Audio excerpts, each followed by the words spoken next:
Welcome to Crash Concepts, where the economy, energy, and the environment are explored. Up next, fresh ideas and insights into the factors that are driving the world and shaping your future. Presenting information you can't afford to live without, here's Chris Martenson. Welcome to this Peak Prosperity podcast. It is August 2nd, 2016, and I've got a very special podcast for you today. Each year, there's one book that stands out for me that I will recommend widely and often. And I think this year's winner has already emerged, even though 5 months still remain. And we're going to talk to the author of that book today. But first, I want to tell you my criteria for Book of the Year. First, I have to learn something beyond interesting into the realm of what I'll call important. And second, this book has to explain something about which I've been curious, but lacked a good way of understanding it. And third, the book has to change the way I think about the world, as in never quite the same afterwards, and maybe even entirely differently. Now, that might sound like a pretty tall order, but we live in a big, amazing, expanding world, and the challenge for the truly curious is in figuring out how to pare the list down and select from among the many excellent options out there. The book we're going to discuss is Why Nations Fail, and it addresses a question that has long stumped, well, pretty much everybody, which is why some nations are prosperous and some are poor. Now, there have been a lot of attempts at answering that question, and factors such as culture, geography, weather, resources have each been promoted as the deciding one. Why Nations Fail takes a completely fresh look at the question and comes up with a rather surprising answer. To speak with us is one of the authors, Daron Acemoglu, who co-authored the book with James Robinson, himself a Harvard economist. And Daron is the Killian Professor of Economics at MIT, and in 2005 he received the John Bates Clark Medal awarded to economists under 40, judged to have made the most significant contribution to economic thought and knowledge. Welcome, Daron.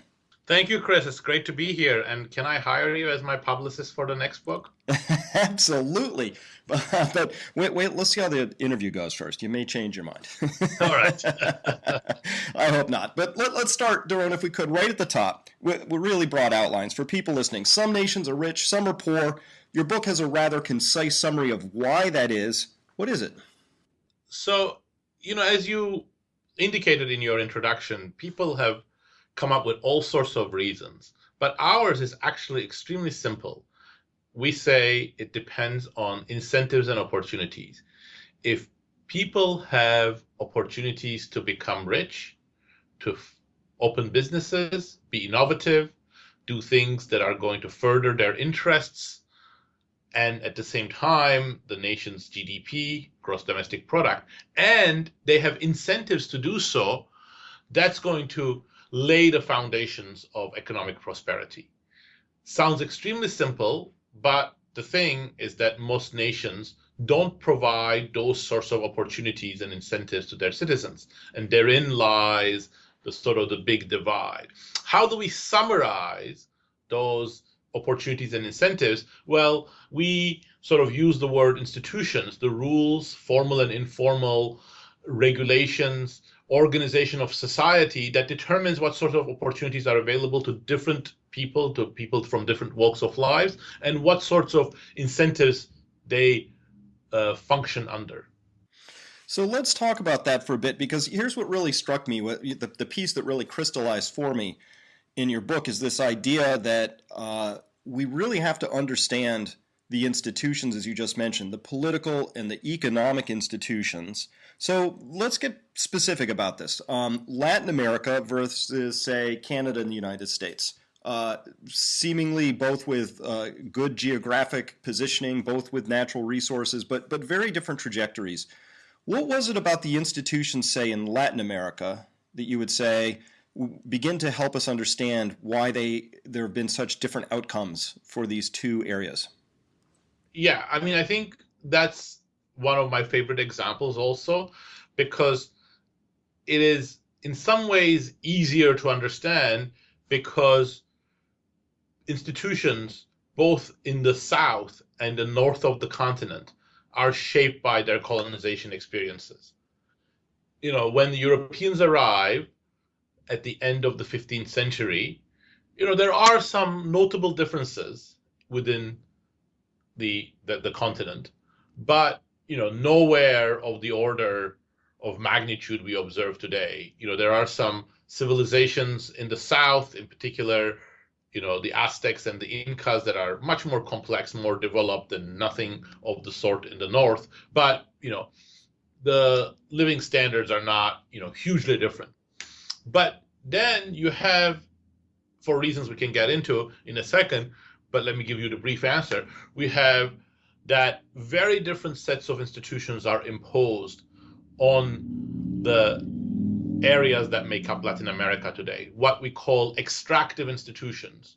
And extractive institutions are the name we give to those that are designed in such a way that they extract resources from the mass of society for the benefit of the politically powerful, the elite. So in particular, you have extractive economic institutions, things like the encomienda system, for example, the forced labor system, the land grant system, other forced labor systems that essentially put the indigenous people to work for the benefit of the European colonialists, the Spanish colonialists in particular, that colonized most of Latin America.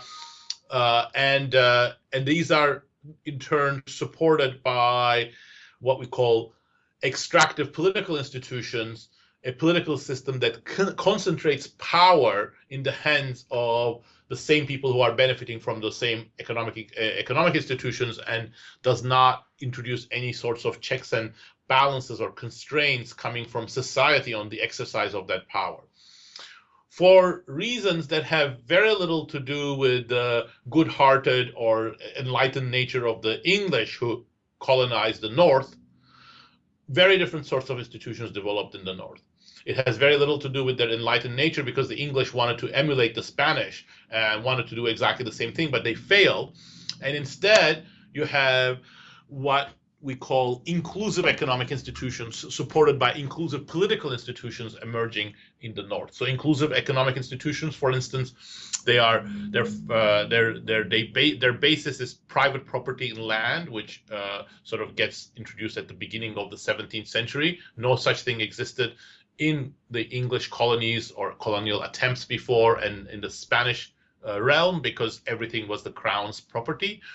And that private property in land introduced sort of incentives and opportunities for small landholders to sort of improve their productivity, work for their own benefit. And crucially, that whole system got to be supported by what we call inclusive political institutions, and sort of the same name for the economic and the political legs of this is no coincidence, because we want to emphasize that extractive economic and political institutions generally tend to go together, and inclusive economic and political institutions also generally go together.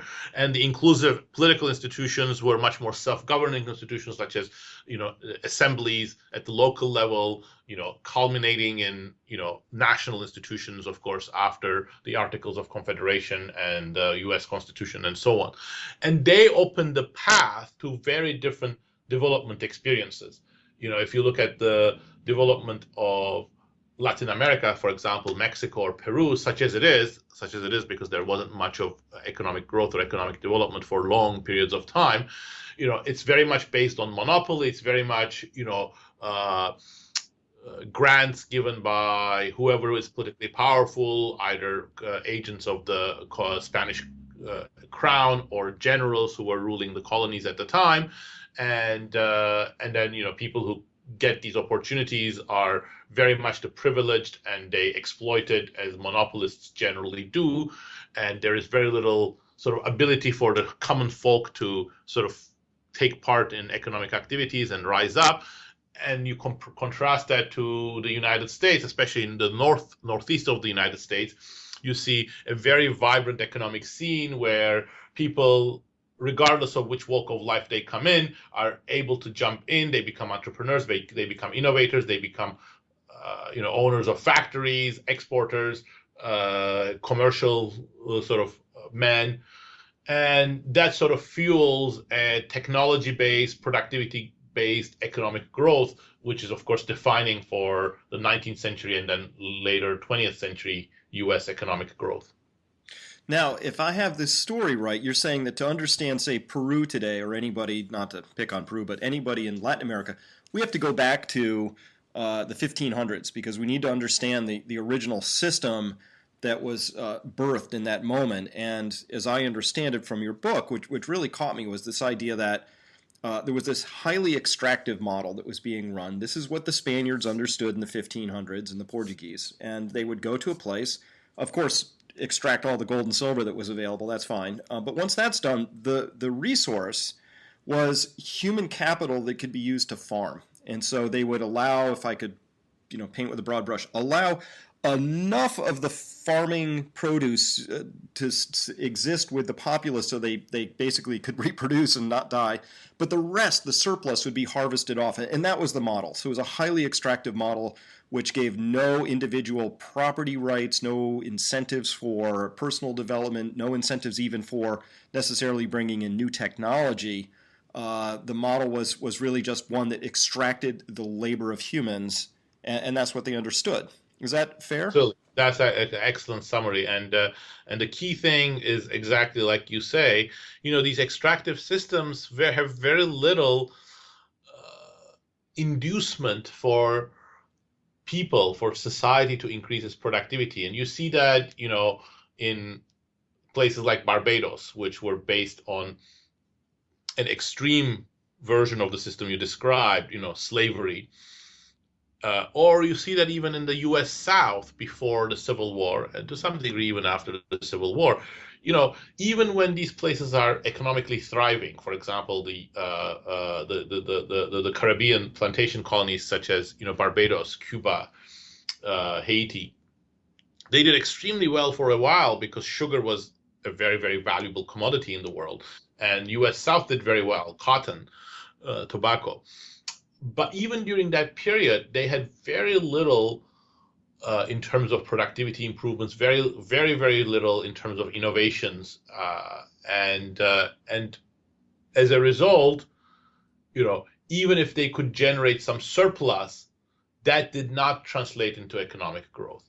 In fact, it was worse than that. Many of these societies, and again, U.S. South is an example, but not the most extreme one. They were so worried, and rightly so, about controlling the slaves, controlling the people who were doing the production under, repression and under the threat of a gun, that they did not even want to teach them anything. In many of the Caribbean plantation colonies, it was illegal to teach how to read and write to the slaves. And, if you look at it with our own eyes, where human capital, the capability of workers to actually understand what they're doing and improve over it, is so crucial, it's going to be no surprise that these places are not going to do very well economically, especially in the long run.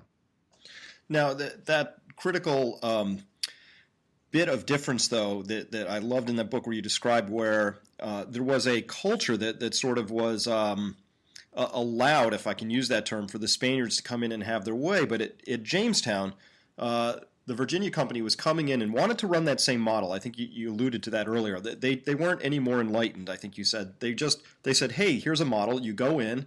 There are people living there. See if you can set up this extractive system. And that's what they were first thinking to do. Is that not right? Absolutely. I mean, and how could it be different? Look at it this way. Even though they killed, some estimates suggest, up to 90% of the population because of diseases and various other things. From their viewpoint, what the Spaniards were doing was a huge success. The Spanish Empire was thriving, was the strongest in the world. Its coffers were full with silver. Its agents, its captains, and colonialists in the Americas were extremely powerful and prosperous. And everybody wanted to emulate them. Everybody was competing. That's why European powers started fighting, because they all wanted to have part of the loot. And when the English, ended up with their own sort of part of the colonial world, the North, which actually wasn't so great from their viewpoint because everybody wanted the South. The North were like sort of the leftovers. But no matter, what they wanted to do was exactly what the Spaniards did. So they emulated them. So the Virginia Company, founded in 1608 or 1607, had a slightly different model. It wasn't a crown monopoly, but it sort of sold its shares to people in London, and people were willing to, put a lot of money in the Virginia Company because they thought, look, these guys are doing what the Spaniards did, and they're going to make money just like like the Spanish crown did. So we want to have a piece of it, and then the Virginia Company, gets these funds, sends 3 ships to the north of the United States. It turns out, the thing that they had targeted was Jamestown, which is like an island of Virginia. Seemed like a good place to start. But, things didn't work out that way because they couldn't find anybody to do the work for them. So their model was just go and overpower whoever we're going to find, just like the Spaniards overpowered the Aztecs or the Incas, put them to work, take their gold and silver, but more importantly, as you said, make them work for your benefit. Well, there's nobody there, or there's only these, hunter-gatherers, very sparsely settled, mobile Indians, and they're not going to do your bidding for you. And so there's an impasse. They come up with the idea of bringing people from Europe. There are lots of poor people in Europe at the time. This is before the Industrial Revolution. Population is increasing and not that much more productivity. So they collect people. It's a costly voyage for them. They bring them there. They're going to be the people, the sort of the lower strata of society, doing the production for the benefits of the governors and the soldiers and the elite of the Jamestown colony and the owners of the Virginia Company. But these people, as soon as they come in, they say, no, we're not going to be repressed like this. They start running to the Indians, or they start just going off by themselves. And that's when Virginia Company realizes, look, we're just not going to be able to replicate what the Spaniards did because the conditions in the north are different than the south. Just the population density and the complex civilizations we could take over are not there. And so that's when they throw in the towel and they introduce things like the private property rights and the general assemblies that I hinted at before. And if they had found a large subjugatable population, your argument is, of course, history is entirely different because then they just replicate the model and exactly. That's what they did in India. That shows that it's not really the sort of the enlightened values of the British. When the British colonized India, that India in some sense was even a more complex and more densely settled place. They adopted a colonization strategy very similar, based on military might. They fought many wars against the Indians and subjugated them. And their colonization strategy, although the details differed a little bit because this is happening, 200 years later, and the terrain is different. But in its broad outlines, it's very similar to what the Spaniards and the Portuguese did in South America.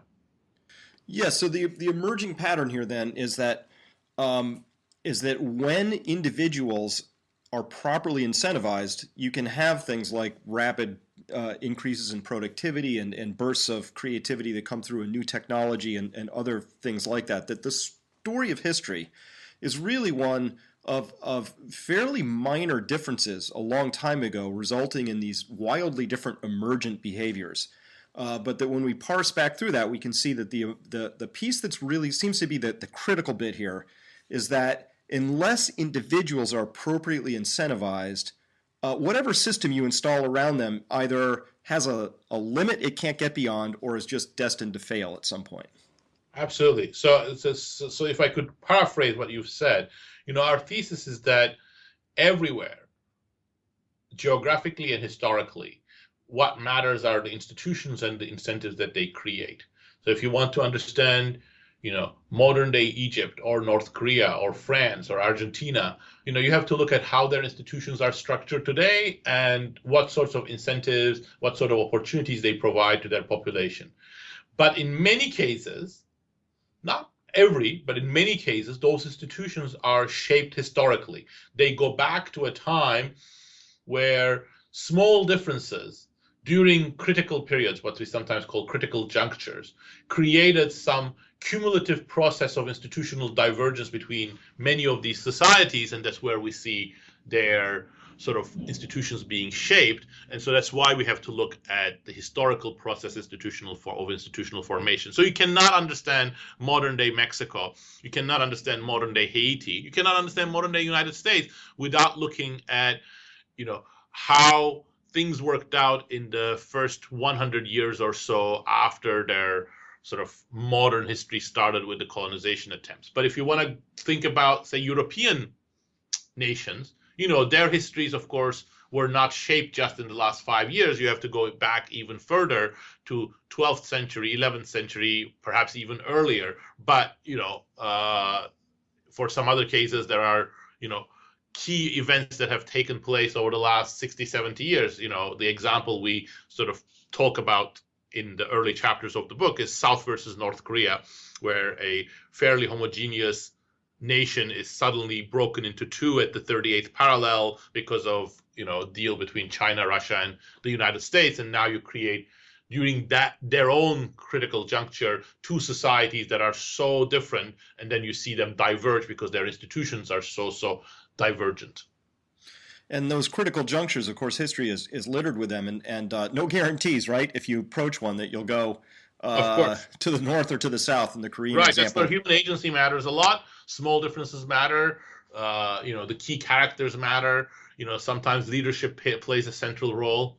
And, the other thing that we do emphasize in the book, but perhaps we should have emphasized even more, given the situation that the world is in right now, is, you can even more quickly destroy inclusive institutions than you can build them. So we give the example of Venice, which, had some of the most sophisticated and inclusive institutions of the Middle Ages, but then, they totally sort of turned them into oligarchic extractive structures, and so their economic fortunes reverse. So that sort of pattern is unfortunately all too common in history too. Well, this is a really important area that I want to turn to now, because good theory has great explanatory power. I love your theory of development, and because a lot of things just click for me when that's one of my tests for a good theory, is things begin to make more sense now. But a good framework can have that predictor. So I'd like to turn now to how we might map your work's explanatory and maybe predictive power onto these current events. Specifically, what if we think of rich versus poor nations not as a binary toggle switch that's either on or off, it's either true or false, but instead it's a smooth dial, and it can stop at any point along a continuum spanning the very poorest nation to the very wealthiest. Do current events in the United States, in your view, support the idea that core concepts of building towards more inclusive economic and political institutions, which way is that dial turning? Are we heading towards the wealthy side or the other side? Does your framework, map into current events like that? Well, yeah, I think it does. But of course, you're always taking chances when you try to sort of comment on events that are unfolding as we speak. But if you want to summarize what we say about the United States in the book, a fair summary would be, U.S. is an example of inclusive economic and political institutions, but it's always had its own challenges. Starting with slavery, then building up to great inequality, both economic and political, during the Gilded Age, which saw robber barons and huge monopolization of American business. Then segregation and still sort of sidelining of a significant fraction of U.S. population in terms of economic opportunities. All of these are sort of extractive elements. Emphasizing that it's a gray sort of, nothing is black and white. So even though U.S. is broadly inclusive, it has these very problematic areas. It has these very extractive elements within its institutional framework.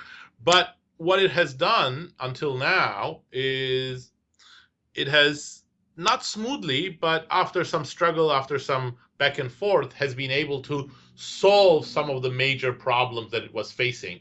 So it sort of got rid of slavery, enfranchised African Americans, then dealt with the issues of monopolization of business and their political influences. Then during civil rights, extended opportunities more broadly within society, both to blacks and then earlier to women also, or an ongoing process to women. But today, I think we are facing an entirely new set of challenges, and I think it's still unclear whether we are going to be able to rise up to these challenges. And I would, in particular, highlight, two areas, although I think one could add to these.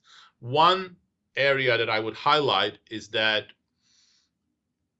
the entire world, but also the United States in particular, is in the midst of another economic revolution. New technologies and globalization providing huge opportunities for increasing our productivity, increasing our ability to produce goods economically, and increase the variety of goods that we produce for our consumers. But these opportunities are also creating very unequal gains. Globalization, for example, our trade with less developed economies such as China, are reducing labor costs, but in the process destroying a lot of jobs, and these gains that accrue to sort of companies or some subset of consumers are not really necessarily automatically spreading to the rest of society.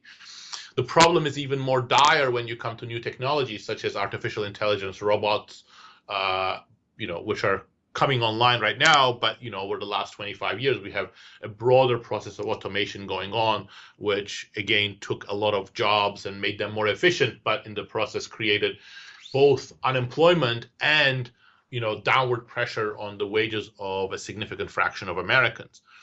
So all of these are creating challenges about how do we take the gains that are being created by this amazing globalization and technological changes and make sure that that rising tide lifts all boats, both in terms of gains so that we don't create huge inequalities and therefore huge discontent within society, and also importantly in terms of opportunities so that we don't destroy the relatively level playing field that the United States has compared to other countries.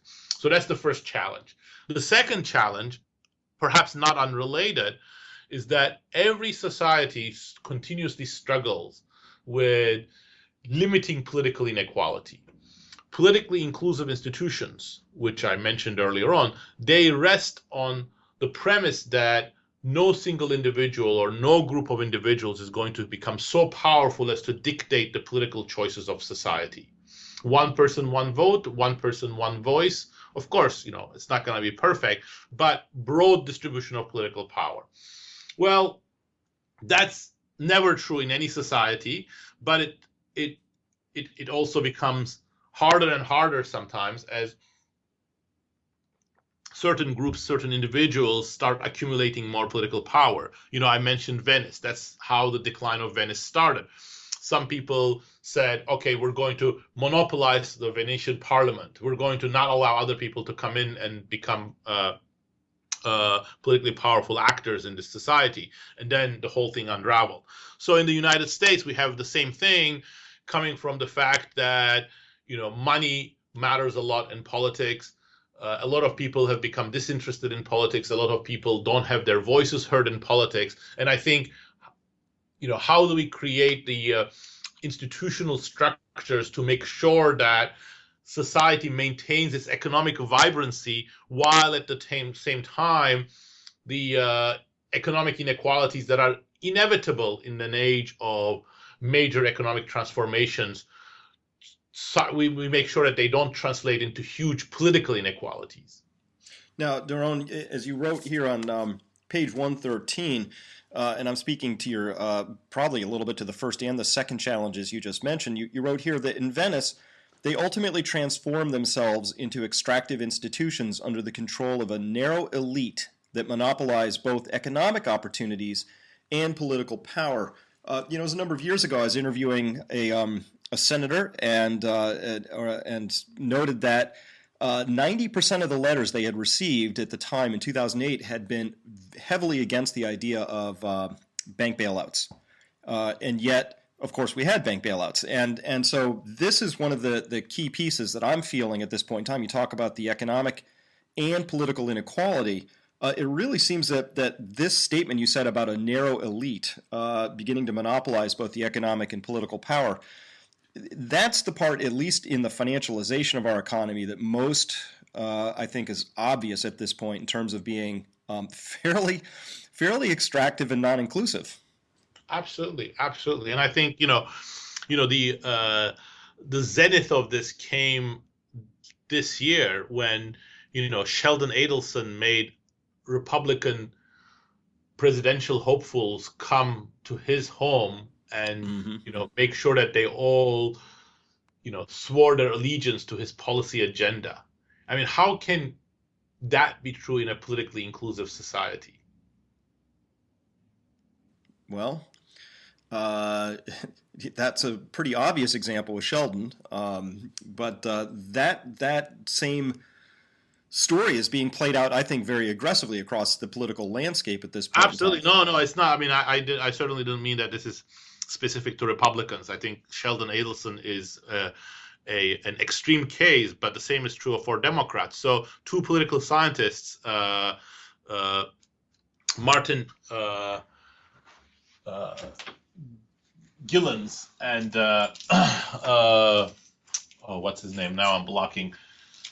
Bartels, Larry Bartels, separate works have been sort of looking at the landscape of political power in U.S. society, and they both, using different methods, conclude that both for the Republicans and Democrats, and mostly looking at senators and congressmen, they have become much more responsive to the wishes of their wealthier, better, more affluent constituents. So it's not like this is a problem for Republicans and not for Democrats. It's true across the board. Now, this is why I think that if I could characterize them as more youthful, that the Bernie supporters, but especially the new generations, really need to read this book, because what you're describing here is that it's not like you're either a rich nation or you're a poor nation. The United States has made it to some exclusive club to which it has permanent pass to, or any other nation, but rather that at any moment in time, it really matters what's happening with your institutions and whether they're drifting towards openness, fairness, freedom, inclusiveness, or whether they're drifting in the other direction. I think this is a really keen point that has to be understood because it's really important, right? This is really important. Absolutely. I think you've put it so well. And then I think it's even more sort of urgent in some sense, because even though, any society, especially when it starts with relatively inclusive political and economic institutions such as the United States, can tolerate some deterioration in its institutions, they might reach such a point that it would be very difficult to reverse them. United States, U.S. politics became very, very poisoned at the beginning of the 20th century. For example, many people thought, the Senate, for example, which was not directly elected at the time, was in the pockets of the robber barons. But before the whole thing lost its legitimacy and started disintegrating, there were major reforms, under Teddy Roosevelt, Taft, and then Wilson, and the whole thing sort of recovered. But, unless you took that sort of action, it might have continued to deteriorate, and then at some point you might reach a point of no return. So we can't rest on our laurels. We are a great society. We have prosperity, we have freedom, we have innovation, we have a horizon of new ideas and entrepreneurship and risk-taking that's just absolutely, great from the viewpoint of creating economic gains and social gains. But the whole thing could collapse unless we really tackle these two areas that are, I think, so central for the future of our institutions. I thoroughly agree. That was very well said. I want to see if there's a third piece to this. I do want to turn to resources if we can, because I do a lot of research on resource depletion. And so here's the thing. I can't help but notice, Daron, that the wealth of the rich nations is it's really also based on an extractive model. But instead of extractive political and economic institutions that are aimed at individuals, they're nonetheless highly extractive, but of natural systems and resources. So the extraction is merely been placed somewhere else in this story instead of right on humans, is what I'm saying. So the question for you, is it possible, in your view, that the wealthy nations may end up winning the race but losing the contest, as it were? Right. So, I mean, so if I could go back 1 second, or one step, what I would say is that, we certainly did not intend to, and hopefully we did not write a morality play. It's not like inclusive institutions or societies that support inclusive institutions are superior in some general sense. Inclusive institutions are only as good as the people who are included. So British institutions were already very inclusive and were becoming much more inclusive in the 19th century. But during that period, Britain was also a vicious colonial power in India and parts of Africa. How come? Well, the people who are included, they had voice, they could defend themselves, they could get better and better opportunities, but the people in the colonies were not included, and they would not benefit from the sort of same treatment. Well, the environment more broadly, not just the resources that we draw from the ground, but the environment more broadly, that's until very, very recently, that of course did not have any voice. So we could be a very inclusive system. We could look after each other's interests, and nobody would be, repressed and exploited because we have this broadly distributed political power. But we could all gang together and, damage the environment and damage indirectly the future generations who are not born and therefore don't have the voice. But, the political system and the technocrats have been pointing out for the last, 30 years about the problems of damaging the environment with pollution, with carbon emissions, and so on. And I think that's sort of dawning on people, and many societies are realizing that they're really jeopardizing their future with this sort of the current growth trajectory, and there is some movement towards dealing with this issue. And I think the solution is not sort of the Club of Rome type of sacrifice growth. I think exactly the same elements that underpinned rapid growth in the 19th and the 20th centuries in Western Europe, in the United States, is the solution to our environmental problems. Develop better technologies that are greener, that are cleaner, that don't do the same sort of damage. But the transition to those technologies is costly. And the problem is that I think that's quite feasible, but it's made difficult by the fact that the problems we're facing are not national, but they're global. And we have no global governance to deal with these issues. Well, absolutely. And your book is nothing if it's not just a complete tour of all the ways that humans will be humans, and that given the opportunity to consolidate power and act in ways that are extractive and non-distributive, it seems to be an easy path for people to end up going down. The way I connect that here is that when we're talking about something that's global, like let's say we get concerned about carbon levels. Let's say that we decide that the 800 quadrillion BTUs of fossil fuels we're burning every year needs to be dialed back to some other number, 600 or less or something. Getting that to be done is going to be one of the largest political challenges I can possibly imagine. Is there, in your mind, do you think, are you calling for the idea that we need to have institutions that can span these geographies that could handle that sort of request, if that was the request being made? Or is there a way that we can sort this through market forces and local incentives? Well, I think neither. I mean, I think it's totally infeasible to have global institutions with the power to compel, participants such as China, the United States, and India to do what they don't want to do. For a while, I was optimistic that perhaps, you could have supranational institutions that are, not as wide in terms of their coverage, but say at the European level. But we're seeing how that is crumbling in front of our eyes at the moment. So I think building supranational institutions is very difficult. We'll see what the future of Europe will hold, but certainly I think extending that to the whole world is not something that's on the cards for the near future. And I think we cannot just do it with market incentives. I want to correct that. So I didn't mean it that way. We cannot just do it with unfettered, unregulated markets. I think if at the moment the government does nothing in terms of carbon taxes or regulation, businesses naturally and justifiably are just going to go to the most profitable technologies, which are the existing carbon-based technologies. So I think the solution is a market-based one to provide incentives to firms and businesses to transition to cleaner technology. And it's something that the businesses themselves will have to do, but the governments have to play a role in setting prices for carbon, in setting incentives for the right sort of R&D, so that the better vintage of clean technologies can be built.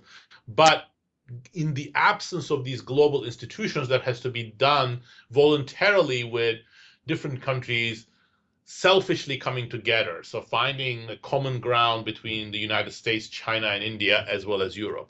Interesting. Yeah. So there's another body of work that I've been tracking, which is the role of energy in human history, and it's just a different orthogonal view of this whole thing. But this is the challenge I'm intrigued. This is why your book really caught me, is I'm really struggling with the idea of what are the right institutions to manage this transition. And Daron, the way I look at it through the energy lens says that humans went from wood to coal. We went from a less dense to a more dense, higher quality energy source. We went from coal to oil, or also nuclear.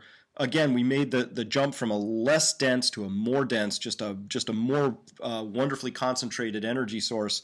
The next transition that you're talking about is a step back down that ladder. It's going from a more dense to a more diffuse energy source, whether it's solar, wind, or whatever. Those are more diffuse.